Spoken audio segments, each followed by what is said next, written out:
আমরা কয়েকদিন যাবৎ দেখতে পাচ্ছি একটা বাংলাদেশে একটা সার্কাস জাতীয় কিছু একটা হচ্ছে, নাটক জাতীয় কিছু একটা হচ্ছে, আমার কাছে মনে হচ্ছে আর কি। আমি বললাম না যে আমি কথাগুলো আটকায় রাখতে পারি না, আমার জানি কেমন একটা বাজে অভ্যাস আছে। আমার কাছে সব কিছু সাজানো নাটক নাটক মনে হচ্ছে। আগে আমরা দেখতাম যে শেখ হাসিনা কিছু করার আগে একটা অপকর্ম কোথাও ঘটাতো, আমরা তখন বুঝতাম যে সে কিছু একটা ঘটনা ঘটাবে, তো একদিকে আমাদের দৃষ্টি নিয়ে যেত আর কাজটা দিক দিয়ে করতো। বুঝছেন, আমাকে সরকার এখন নাকে দেখায় পেটে মারে, আর পেটে দেখায় নাকে মারে। বুঝতে পেরেছেন? দেখেন, হামিদ সাহেব চলে গেল, কি সুন্দর। হামিদ সাহেব চলে কোন দিক দিয়ে চলে গেল? ভিআইপি দিয়ে। পত্রপত্রিকা দেখলাম উনি নাকি গেঞ্জি পরে, লুঙ্গি পরে, মাস্ক পরে ভিআইপি দিয়ে গেছে। ভাই, লুঙ্গি পরুক, গেঞ্জি পরুক আর ল্যাংটা হয়ে যাক, ভিআইপিতে ঢুকলো কিভাবে? ভিআইপিতে ঢুকে কিভাবে? যদি একান্ত পরিচিত না হয় কিংবা সেই ভিআইপি লোক না হয়, সে ভিআইপি ট্রিটমেন্ট নিয়ে এয়ারপোর্ট দিয়ে পার হয়ে গেল, আমার সরকার বলে কিছু জানি না। 622 জন আওয়ামী লীগের লোক পার হয়ে গেল, এই সরকার বলে আমরা কিছু জানি না। জানেন কি? এই জানাটা খুব দরকার। আপনারা কি জানেন? এইটা আমাদের জানা দরকার। কি জানেন আপনারা? কিছুই জানেন না। তো এখন সেদিক থেকে নজর ফেরানোর জন্য আরও জানি কি ঘুরতেছে, আমার খুব সন্দেহ হচ্ছে আরও জানি কি ঘুরতেছে। নইলে শাহবাগের এই নাটক কেন হঠাৎ করে? যেই শাহবাগ আপনারা বন্ধ করেছেন, যে শাহবাগের এই এলাকাতে, এই সমস্ত এলাকাতে মিছিল মিটিং করা যাবে না, সেইখানে সরকারের পৃষ্ঠপোষকতায় সরকারের দল এনসিপির লোকেরা ওখানে মিছিল মিটিং করে কিভাবে? বান্ডেল থাকলে প্রতি সেনমানিতে টাকা বাঁচবে। বিকাশ সেনমানি বান্ডেল কিনে জিতুন প্রতি লেনদেনে। আওয়ামী লীগ নিষিদ্ধ করতে হবে। তো আওয়ামী লীগ নিষিদ্ধ করতে না করছে কে ভাই? কে না করছে? বিএনপি না করছে? খুব চেষ্টা করছে চালানোর জন্য। বিএনপি নাকি আওয়ামী লীগকে কি করতে চায়? পুনর্বাসিত করতে চায়।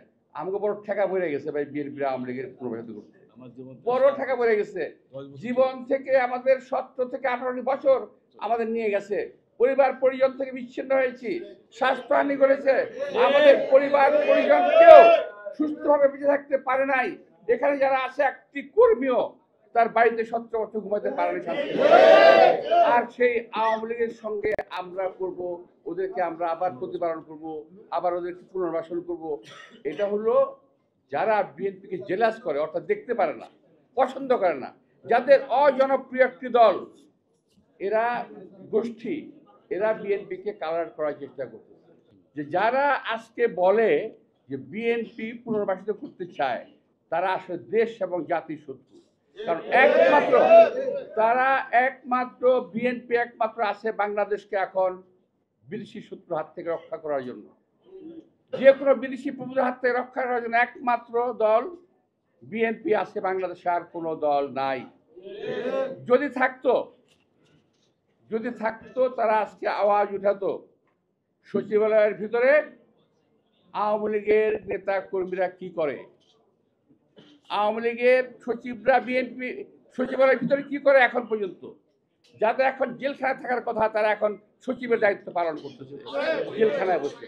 ওরা আওয়ামী লীগের আমার সচিব ছিল, এখনো সচিব, অথচ আমাদের সময় যারা সচিব ছিল, যারা এখন রিটায়ারমেন্টে যায় নাই, তাদের সব বাতিল করে দিচ্ছে।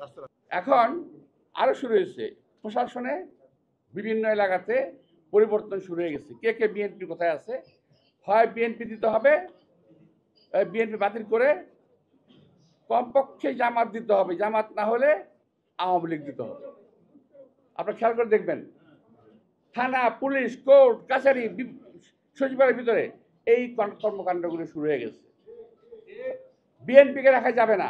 এই যে বিএনপি নিধন আন্দোলন শুরু হয়েছে, তারই একটি বিষয় হলো এইটা, এই যে 622 জন আওয়ামী লীগকে পালিয়ে যেতে দেওয়া, হামিদ সাহেবকে পালিয়ে যেতে দেওয়া, একটা খুনের আসামি হামিদ সাহেব, তাকে পালিয়ে যেতে দেওয়া, এটা হলো এই একটা বিষয়।